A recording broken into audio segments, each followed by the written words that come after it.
세계 전래 동화 인도편 친구가 없어졌다. 글 김향희, 그림 이육남.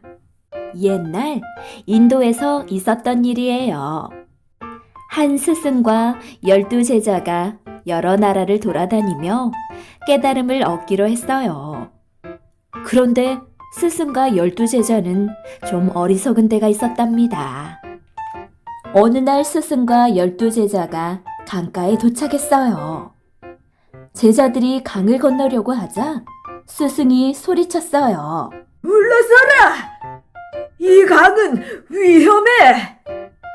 많은 사람들이 이 강물에 빠져 죽었느니라. 강이 잠들 때까지 기다렸다가 건너가자. 스승과 제자들은 강가에 모닥불을 피우고 둘러앉았어요. 스승이 한 제자에게 말했어요. 강가로 가서 강물이 자고 있는지 깨어 있는지 알아보고 오너라. 제자는 불붙은 나무 토막을 들고 강가로 살금살금 다가갔어요. 그러고는 나무 토막을 조심조심 강물에 담가 보았어요. 당장에 요란한 소리가 나며 김이 피어올랐어요. 제자는 깜짝 놀라 뒷걸음을 쳤어요. 스승님, 강이 생생히 깨어있지 뭡니까? 제가 나무 토막을 건드리자마자 뱀처럼 소리를 내며 김을 내뿜는데 지금 강을 건넜다가는 큰일 납니다. 스승이 제자에게 말했어요. 강이 잠들 때까지 모두들 숲에서 쉬도록 하여라. 숲에서 쉬고 있을 때 한 제자가 말했어요. 옛날에 말이야, 우리 할아버지가 소금꾸러미를 실은 당나귀를 데리고 이 강을 건너게 되었거든? 그런데 강을 건너고 보니까 강이 소금을 몽땅 훔쳐가지 않았겠나? 할아버지는 목숨을 잃지 않은 것만도 다행이라고 생각하셨지. 다른 제자가 말했어요. 이 강은 정말 못된 도둑이로군. 이튿날 스승과 제자들은 아침 일찍 일어났어요. 스승이 제자에게 말했어요. 아직도 강물이 깨어 있는지 알아보고 오너라. 제자는 불 꺼진 나무 토막을 들고 강가로 갔어요. 조심조심 강물에 나무 토막을 담가 보았더니 슉! 소리도 나지 않고 김도 나지 않았어요. 제자가 스승에게 달려와 말했어요. 스승님! 강이 잠들었습니다. 강이 깨기 전에 서둘러 건너야 합니다. 스승과 제자들은 서로 손을 잡고 조심조심 강을 건넜어요. 무사히 강을 건너자 그들은 서로 얼싸안고 좋아했어요.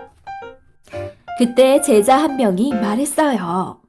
모두들 무사하지? 정말 무시무시한 강이었어. 다들 잘 건너왔는지 내가 세어볼게. 제자는 한 사람 한 사람 수를 세어보았어요. 어리석게도 자기는 쏙 빼놓고 말이에요. 그는 깜짝 놀라 스승에게 달려갔어요. 스승님! 큰일 났습니다. 12명밖에 없습니다. 한 명이 강물에 빠져 죽었나 봅니다. 스승이 깜짝 놀라며 말했어요. 뭐라고? 네가 다시 한번 세워보거라. 얼른 다른 제자가 나서서 수를 세기 시작했어요. 그 제자도 자기를 빼놓고 센 건 말할 필요도 없지요. 분명히 한 명이 모자랍니다. 12제자들이 모두 나서서 세어보았어요.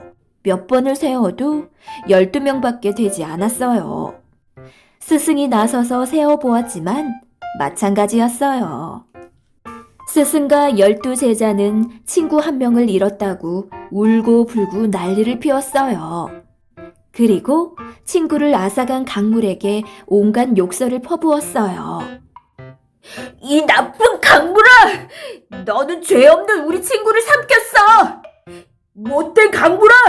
바싹 말라버려라! 쓰레기로 가득 차버려라! 그들이 울고 있을 때 한 나그네가 지나가게 되었어요. 나그네가 왜 그러냐고 묻자 그들은 강이 친구를 삼켰다고 대답했어요. 그런데 나그네가 속으로 헤아려 보니 13명이 다 있는 거예요. 나그네는 그들이 어리석어서 술을 잘못했다는 걸 눈치챘죠. 나그네가 나쁜 마음을 품고 말했어요. 내가 강물에 빠져 죽은 사람을 마술로 살린다면 어떤 보답을 하시겠소? 마술사님, 우리 친구를 살려만 주신다면 가진 것을 모두 드리겠습니다. 스승과 제자들은 돈과 물건들을 모아 나그네에게 주었어요. 나그네는 제자들에게 쇠똥을 한 바구니 주워오라고 시켰어요. 그러고는 스승과 제자들 앞에 쇠똥을 늘어놓고 엎드리라고 말했어요. 자기 앞에 있는 쇠똥에 코를 찍으시오. 나그네는 엉터리 주문을 외더니 쇠똥에 찍힌 코가 몇 개인지 세어보라고 했어요. 제자들이 얼른 쇠똥에 찍힌 코 자국을 세었어요. 누가 세어봐도 13개가 분명했죠. 스승과 제자들은 기쁨을 감추지 못했어요. 친구가 살아 돌아왔다. 마술사님, 정말 고맙습니다. 정말 고맙습니다. 나그네는 스승과 제자들의 인사를 받으며 제갈 길을 가버렸답니다. 재치가 있는 나그네네요. 쇠똥을 가져오게 해서 문제를 해결한 아이디어가 놀라워요. 하지만 스승과 제자들의 돈과 물건들을 모두 가져간 것은 잘못된 행동이겠죠? 게다가 왜 사람 수를 잘못 세었는지 알려줘야 하지 않을까요? 문제를 해결해주고 대가를 바라는 것과 대가를 바라지 않는 것에 대해 이야기해보세요.